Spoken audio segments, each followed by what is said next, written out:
पश्चिम बंगाल की राजनीति में ममता बनर्जी पहली बार खुलकर अपने भतीजे अभिषेक बनर्जी के बचाव में उतर आई है। टीएमसी में बढ़ती बगावत, नेताओं के लगातार इस्तीफे और बीजेपी में शामिल होने के सिलसिले के बीच ममता ने न सिर्फ बागी नेताओं पर तीखा हमला बोला, बल्कि बीजेपी पर जांच एजेंसियों के दुरुपयोग का आरोप भी लगाया। इतना ही नहीं, उन्होंने यह तक कह दिया कि जरूरत पड़ी तो वह टीएमसी को एक बार फिर शून्य से खड़ा कर देंगे।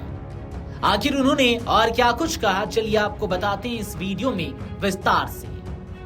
दरअसल टीएमसी में बढ़ती अंदरूनी कलह के बीच पूर्व मुख्यमंत्री और पार्टी प्रमुख ममता बनर्जी ने पहली बार सार्वजनिक तौर पर अभिषेक बनर्जी का मजबूती से बचाव किया है। फेसबुक लाइव के जरिए पार्टी कार्यकर्ताओं को संबोधित करते हुए ममता ने कहा, अभिषेक को जानबूझकर निशाना बनाया जा रहा है।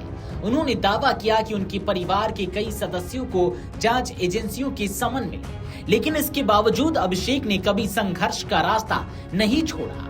ममता बनर्जी ने कहा कि अगर अभिषेक चाहते तो राजनीतिक लड़ाई से पीछे हटकर राहत हासिल कर सकते थे, लेकिन उन्होंने ऐसा नहीं किया। उन्होंने कहा कि संघर्ष करने वाले नेता की कुछ कमियां भी माफ की जा सकती है। ममता का यह बयान ऐसे समय आया है जब टीएमसी छोड़ने वाले कई नेताओं ने पार्टी में अभिषेक बनर्जी के कथित मनमाने रवैये और संगठन में डर का माहौल होने का आरोप लगाया।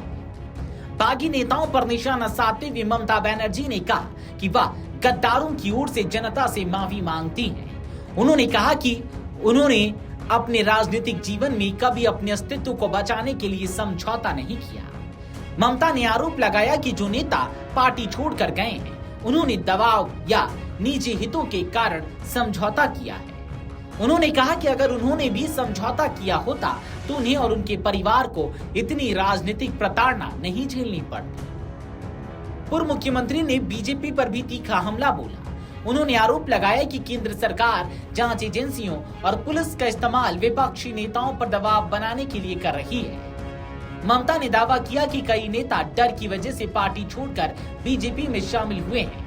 उन्होंने बीजेपी को वॉशिंग मशीन बताते हुए कहा कि जिन नेताओं की कहीं सेटिंग होती है, वहीं उस वॉशिंग मशीन में जाकर साफ हो जाते हैं। ममता बनर्जी ने हाल ही में पार्टी छोड़ने वाले नेताओं का जिक्र करते हुए कहा कि कुछ नेताओं को समन मिलने के बाद ही उन्हें अंदाजा हो गया था कि वे जल्द ही पाला बदल सकते हैं। उन्होंने कहा कि लोकसभा और राज्यसभा में अभी भी टीएमसी के 18 सांसद हैं और पार्टी किसी भी चुनौती का सामना करने के लिए तैयार है। अपने संबोधन के आखिर में ममता बनर्जी ने पार्टी कार्यकर्ताओं का मनोबल बढ़ाने की कोशिश की। उन्होंने कहा कि अगर जरूरत पड़ी तो वह टीएमसी को दोबारा शून्य से खड़ा करने का साहस रखती है। उन्होंने कार्यकर्ताओं से अपील की कि वे बागी नेताओं के जाने से निराश न हो और संगठन को मजबूत बनाने में जुटे रहें। टीएमसी में लगातार हो रही बगावत के बीच ममता बनर्जी का यह बयान साफ संकेत देता है कि पार्टी अब रक्षात्मक नहीं बल्कि आक्रामक रणनीति अपनाने जा रही है। एक तरफ उन्होंने अभिषेक बनर्जी के नेतृत्व पर भरोसा जताया, तो दूसरी ओर बागी नेताओं और बीजेपी पर सीधे निशाना साधा। अब देखना होगा कि ममता का यह संदेश पार्टी के भीतर टूट को रोक पाता है या पश्चिम बंगाल की राजनीति में आने वाले दिनों में और बड़े सियासी बदलाव देखने को मिलते हैं। Video desk अमरउजाला.com।